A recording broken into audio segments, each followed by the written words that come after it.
Hi, this is Bobby Grow. Welcome to another Always Reforming podcast. In this podcast, I want to talk about the ongoing Thomist debate that is underway on Twitter. And so I just want to address that briefly and just register some of my thinking on it as I've been engaging with that topic for a long time. It's pretty much how I started out my online theoblogging career, I guess, and then it's morphed into other things for me. But I just wanted to address that as it's ongoing, and so that's what we're going to do in this show, or this episode, or whatever we want to call it. So let's get started. So I was trying to take a break from Twitter, which I do because I have like this, I wouldn't even call it a love-hate relationship with Twitter. It's more hate Twitter. But it's like the only place online these days, it seems like, where there's anything theological happening. And so I'm always drawn back to it ultimately because of that, because I kind of just want to stay in the loop of what's going on out there in the theological world, at least in the online theological world.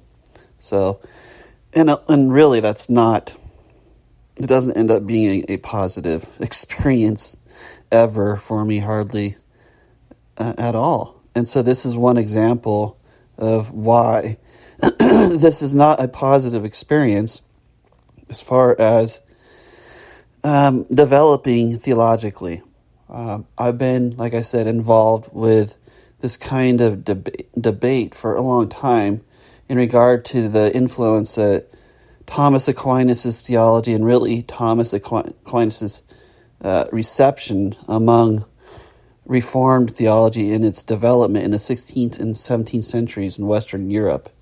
What impact did he have on the categorical, doctrinal categories that came to be known as Reformed theology today in the main.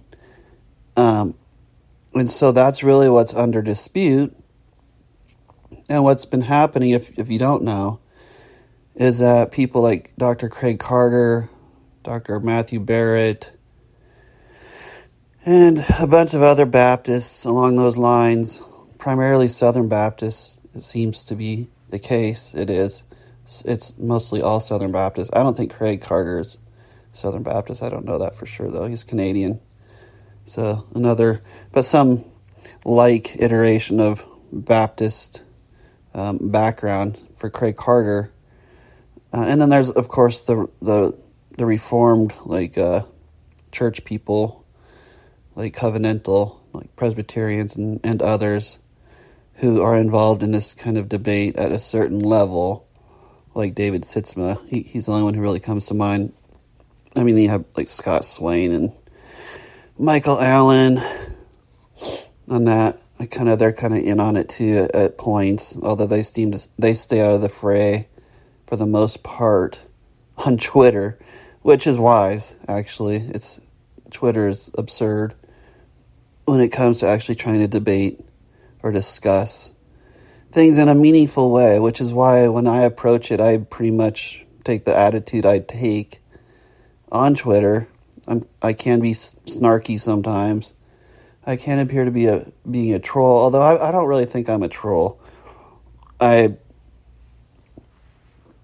do like to mix it up a little bit, I guess, sometimes with certain folks out there on these things, but usually I'm doing that because that's about the level of respect I have for this kind of engagement on social media. It's hard to take it seriously, so I kind of just use it for entertainment purposes, unfortunately.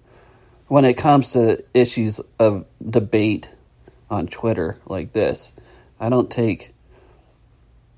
use Twitter that way in general as far as when I'm talking about theology and things I'm interested in and talking about loving the Lord and the Trinity and Jesus, and I am serious about those things as well. But when it comes to this kind of stuff, there's a lot of ego and attitudes and to try to act as if you're above the fray. When it comes to this particular debate right now, is in and of itself kind of a joke to me. So it's hard to take it seriously. And so let me get to the point, though. I'm rambling. Let me get to the point on this issue of Thomas. There is no doubt about it that Thomas Aquinas, in particular, and thus Aristotle in general, has shaped what has come to be known as post-Reformed Orthodox theology or Calvinism, and as that's been distilled into like the 5 points of Calvinism, which is what James White and the MacArthurites, that's all that they are. They're not covenantal theologians. They're Baptists. I mean, I guess James White is kind of, he's seemingly going over more towards the covenantal, like London Confession of Faith type Baptist theology. So more like a confessional Baptist theology. So he seems to be heading that way, which is interesting because the further you head into that, you even get more and more Thomistic in your theology. And so it's just a futile thing. That's really the whole point. That there is no argument historically about this. Richard Muller is the standard. I don't care what anybody says on that. He is. You can make the argument that he isn't, but go ahead and try and make the argument that he isn't one of, in our day and age, the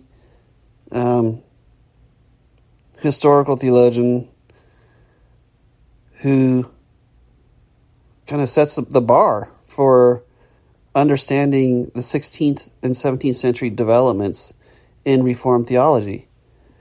And so, like, he has his 4 volumes of post-Reformation Reformed dogmatics, which exhaustively covers the history. And then, of course, he's got all kinds of other books, which I've read. I've read all 4 volumes of his post-Reformation Reformed dogmatics. I've read all kinds of stuff from Muller starting back in seminary in 2002. My mentor had a kind of debate in the journals, though, like an academic debate with Muller revolving around the development of Reformed theology. And so Muller himself can be critiqued, of course, on his methodology. But anyway, I just wanted to register this and just say that these guys like James White, the MacArthurites, and others of that ilk who claim that Thomas Aquinas and Aristotle have nothing to do with the 5 points of Calvinism and their theological material points and development, they don't know what they're talking about. I mean, that's the nicest way to say this. And so that's really all I wanted to say with this one. So thanks. Till next time.